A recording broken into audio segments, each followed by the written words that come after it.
Tehran has officially announced the deployment of its ultimate trump card, the Arash-2 kamikaze unmanned aerial vehicle UAV, aimed directly at Ben Gurion Airport, the vital economic and aviation artery of Israel.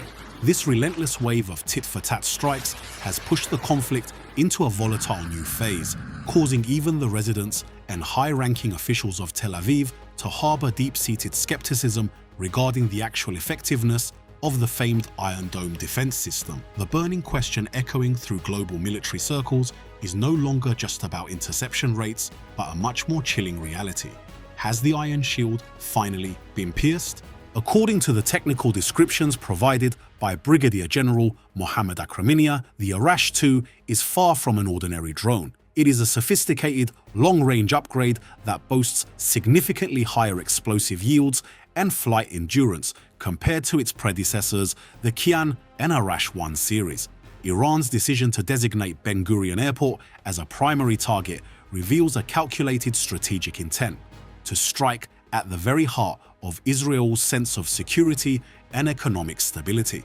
While the exact extent of the physical damage remains shrouded in the fog of war due to a lack of independent verification, the message from the Islamic Revolutionary Guard Corps, IRGC, is bone-chillingly clear. They assert that Operation True Promise 4 has entered its 75th wave of attack, broadening its sights beyond Israel to include Prince Sultan Air Base in Saudi Arabia and the US Navy's 5th Fleet headquarters in Bahrain through the use of advanced ballistic missiles.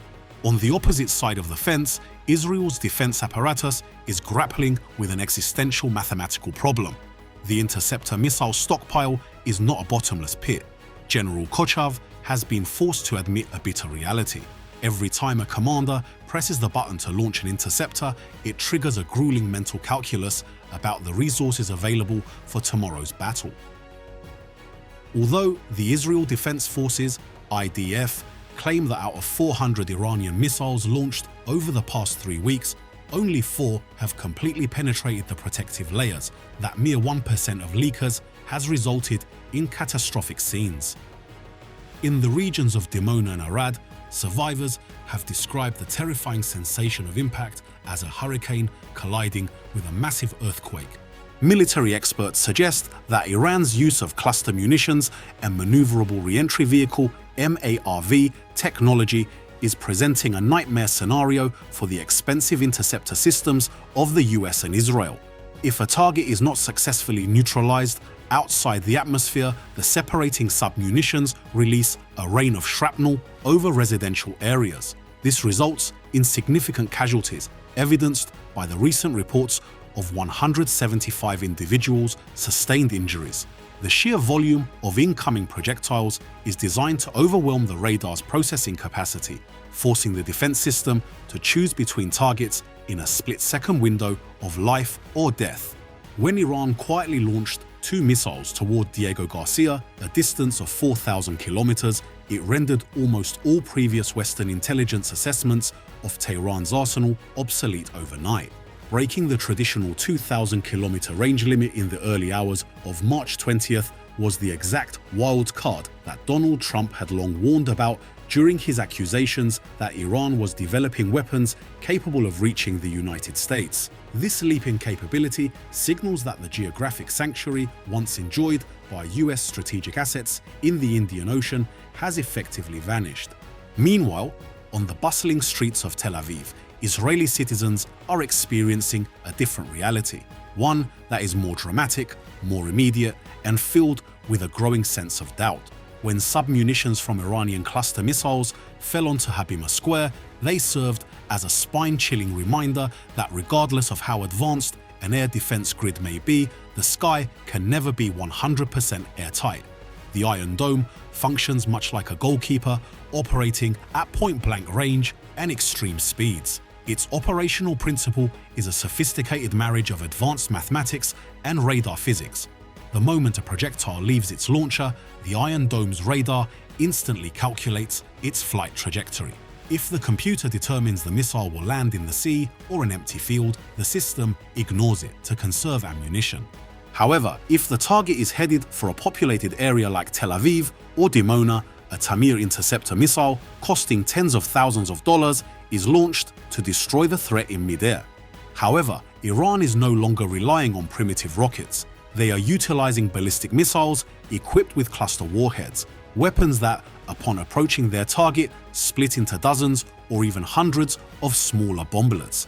The Iron Dome might successfully intercept the main body or the booster, but the scattered cloud of tiny submunitions falling like lethal rain presents an entirely different problem.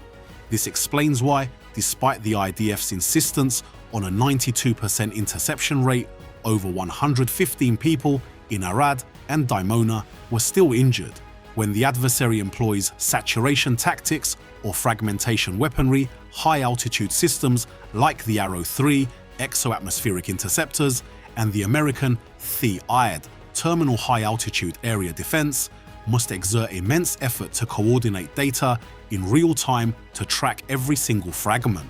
Israeli officials have begun to concede that no system is flawless. The 14 fatalities recorded since the start of this conflict stand as a grim testament to the harsh reality of modern warfare. Residents like Mrs. Orner now prefer to sleep in underground parking garages rather than their comfortable homes. They understand that even the debris from a successful interception carries enough kinetic energy to cause a disaster on the ground. The psychological toll of living under a leaky umbrella is becoming a strategic factor that the Israeli government can no longer ignore. The coordination between Israel and US command centers has created a massive data sharing network, attempting to transform the sky into a wall of steel. However, as Iran begins to unveil missiles with higher hypersonic speeds and more advanced stealth coatings, the race between the Arrow and the Shield is depleting both the financial reserves and the psychological endurance of the people on the front lines. While some optimists, like Mrs. Jennifer, might feel safer knowing that the explosive power of a single submunition is lower than a conventional high-explosive warhead, for military experts, this is merely the beginning of a new phase of confrontation, one where air defense perfection is a relative concept against an opponent that no longer wishes to hide any of its claws. At Habima Square in the heart of Tel Aviv, the busy pace of life continues, but it is a bustle defined by hypervigilance.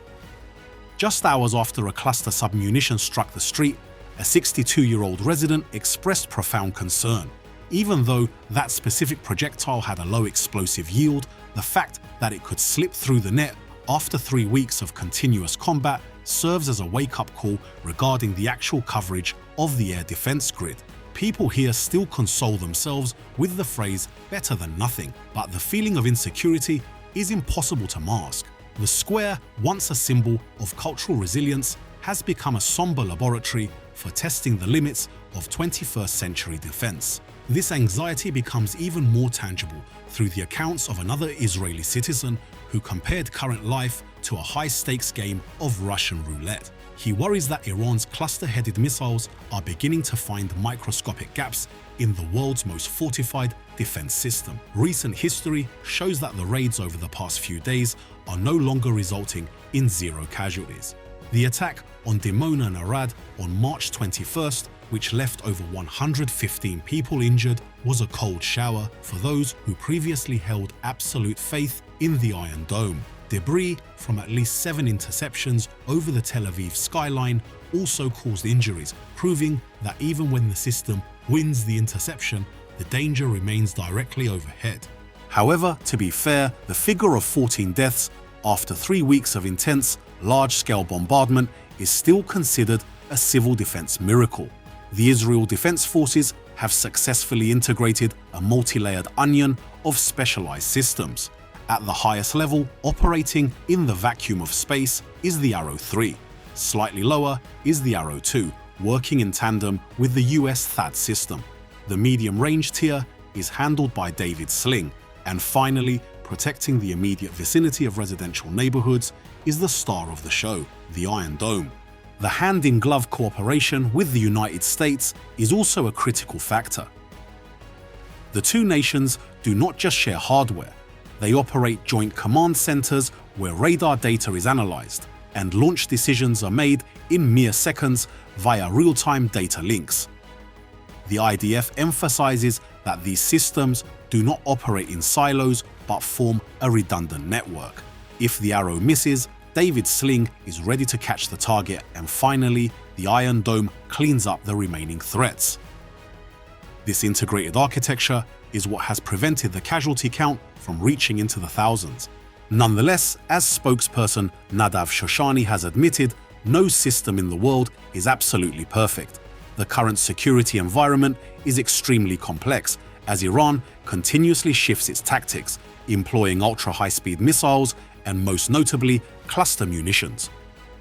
The attack in Ramat Gan, which claimed 2 lives, is proof that when an enemy missile carries hundreds of smaller warheads, total neutralization is a mathematical impossibility, while the IDF asserts that Iran's strike capacity is significantly degrading, with the number of missiles per wave dropping from hundreds to just a few.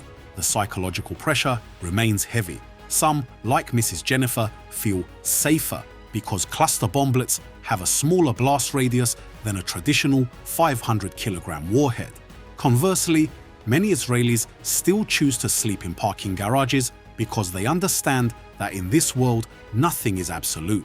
The current situation places President Donald Trump in a high-stakes political chess game, as the red lines he personally drew are becoming a trap for the White House. While Iran remains determined to use the Strait of Hormuz as a strategic bargaining chip, Trump faces 2 paths that both lead toward a crisis: either order strikes on Iranian power plants and trigger a total retaliatory war that collapses the global oil market, or remain silent and allow Tehran to claim a victory over US-Israeli power. Many analysts fear that the American administration is entering a conflict without an exit ramp or a clear withdrawal strategy, while Treasury Secretary Scott Bessent tries to reassure the public with the theory of escalation to de-escalate. The ghosts of long, grueling wars of attrition like Iraq are more present than ever. Attacking Karg Island or the launch sites along the strait could force the US into a large-scale ground campaign, an extremely dangerous gamble given the shifting public sentiment at home. With Brent crude oil prices dancing uncontrollably and Iran threatening to dismantle the entire regional energy infrastructure, every decision Trump makes at this moment is existential. The line between a strategic victory and an economic catastrophe has never been thinner.